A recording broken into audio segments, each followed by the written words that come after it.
लभे यतो ब्रह्मादयो देवा सृष्टि स्थित्यंत कारिणः। आप सभी का मेरे YouTube चैनल पर हार्दिक स्वागत है। सभी मासों में उत्तम कार्तिक मास में तुलसी पूजन का सबसे ज्यादा महत्व होता है। आप किसी भी महीने तुलसी जी की पूजा करें, लेकिन जो पुण्य आपको कार्तिक महीने में की गई पूजा से मिलता है और जितनी जल्दी मिलता है, उसके महत्व की वर्णना किसी और से नहीं की जा सकती। और आज की इस वीडियो में मैं आपको सुनाने वाली हूँ तुलसी जी की पूजा करते समय जो कथाएं आपको सुननी चाहिए, उन कथाओं के बारे में। कहा जाता है कि भगवान श्री हरि को प्रसन्न करने के लिए आप एकादशी के दिन और कार्तिक के पूरे महीने में तुलसी जी की जितनी सेवा करें, जितनी पूजा करें, उतना ही पुण्य आपको प्राप्त होता है।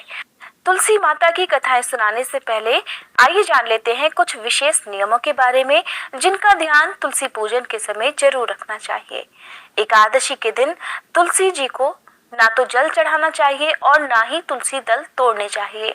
भगवान श्री हरि को अर्पित किए जाने वाले जो भी तुलसी दल आपको चाहिए, वो आप दशमी तिथि के सूर्यास्त से पहले पहले ही तोड़कर रख लें। साथ ही रविवार के दिन भी तुलसी जी में जल नहीं दिया जाता। तुलसी दल हमेशा स्नान करने के बाद और चप्पल वगैरह उतार कर ही तोड़ने चाहिए। ग्रहण के समय तुलसी दल तोड़ना या तुलसी जी को छूना महापाप माना जाता है। कहते हैं कि जिस घर में तुलसी जी का पौधा हो और तुलसी जी के पौधे में शाम के समय दीपक जलाया जाता हो, उस घर में हमेशा भगवान श्री हरि और माँ लक्ष्मी जी की कृपा बनी रहती है। जो लोग तुलसी जी की माला गले में धारण करते हैं, उन्हें हर प्रकार के तामसिक भोजन का त्याग कर देना चाहिए।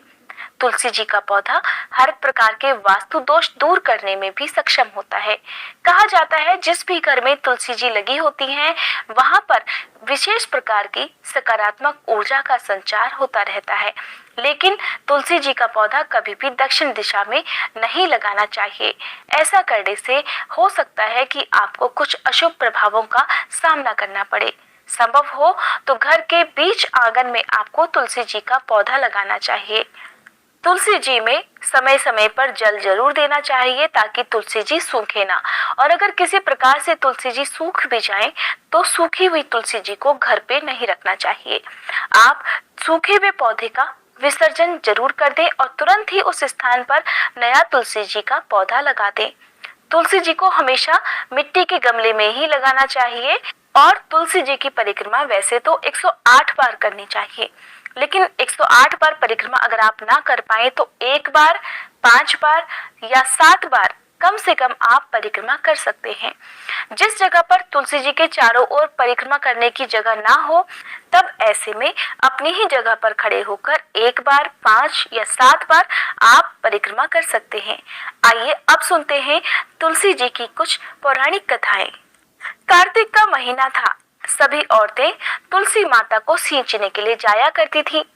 उन्हीं औरतों में एक बूढ़ी माई भी थी जो बहुत गरीब थी और नियमित रूप से वो भी सभी औरतों के साथ जाती और तुलसी जी को सींचकर अपने घर वापस आ जाया करती। लेकिन बूढ़ी माई जब भी तुलसी जी को सींचती तो कहने लगती, हे तुलसी माता सत की दाता, मैं बिलड़ा सींचू तेरा, तू कर निस्तार मेरा। तुलसी माता अडुआ दे, लडुआ दे, पीतांबर की धोती दे, मीठा मीठा घास दे, वैकुंठ का वास दे, चटके की चाल दे, पटके की मौत दे, चंदन की काठी दे, झालर की झनकार दे, साई का राज दे, दाल भात का जीवन दे और एकादशी की मौत दे और श्री कृष्ण का कांधा भी दे।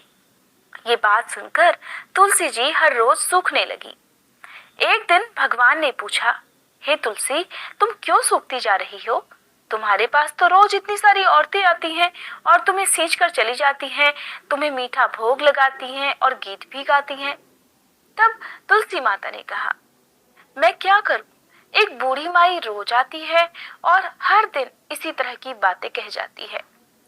तुलसी माता ने भगवान को सारी बात कह दी कि किस प्रकार बूढ़ी माई हर रोज अपनी इच्छाएं उनसे कहती हैं। तब तुलसी माता कहने लगी, मैं सब बात तो पूरी कर दूंगी, परंतु मैं कृष्ण का कांधा कहाँ से लाऊंगी? भगवान कहने लगे, वो मरेगी तो कंधा मैं दे आऊंगा, तुम चिंता मत करो। और इसके बाद कुछ ही समय में बूढ़ी माई का देहांत हो गया। अब सारे गांव वाले एकत्रित हो गए और बूढ़ी माई को अर्थी सजाकर ले जाने लगे, परंतु वो तो इतनी भारी हो गई थी कि किसी से भी उठाए ना उठ सकी।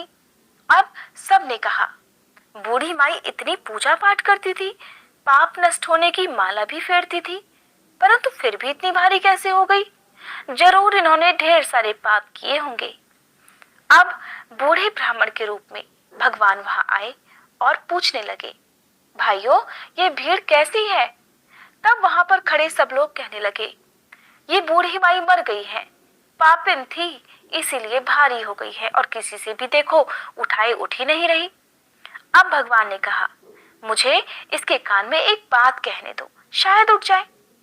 अब भगवान ने बूढ़ी माई के पास जाकर धीरे से उसके कान में कहना शुरू कर दिया, बूढ़ी माई सुन, मन की निकाल ले, अडुआ ले, गडुआ ले, पीतांबर की धोती ले, मीठा मीठा ग्रास ले, वैकुंठ का वास ले, चटक की चाल ले, चंदन की काठ ले, झालर की झंकार, दाल भात का जीवन ले और सुन, कान्हा का कंधा भी ले ले। ऐसा सुनना था कि बुढ़िया तुरंत हल्की हो गई और इस प्रकार भगवान खुद अपने कंधे पर उस बुढ़िया को ले गए और इस प्रकार बूढ़ी माई को मुक्ति मिल गई। हे तुलसी माता, जैसी मुक्ति बूढ़ी माई की करी वैसे ही हमारी भी करना और जैसे उसको कंधा मिला वैसे ही सभी को देना। बोलो तुलसी माता की जय।